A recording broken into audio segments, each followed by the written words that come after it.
im Heidi Coaster über diesen narischen. Jetzt machen wir echt Dampf unter den Hintern. Auf geht's und auf geht's. Selbst auf der Kirmes-Achterbahn ist das Onboard-System besser als im Moviepark. Stimmt.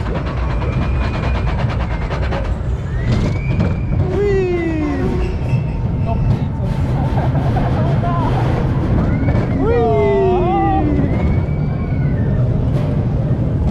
oh, scheiße.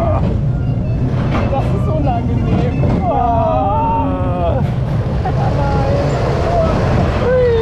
Das ist ähnlich wie beim Reittraining.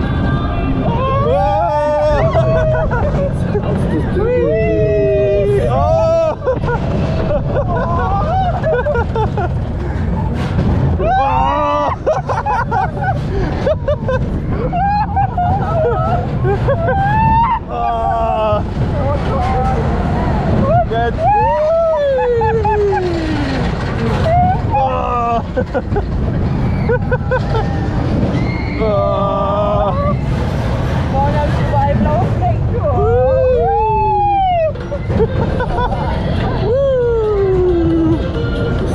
Zement, mir der Radio ist. Fest, wahnsinnig. Aber der Flügel geht immer weiter zu. Super habt ihr ausgeschaut. Deshalb Das ist, weil der hat so die Heidi schwer heute ist. ein Foto für euch. Die Pudel gibt es am Ausgang an der Fotobox. Also mit so einer Bolz. Schön, dass ihr dabei wart.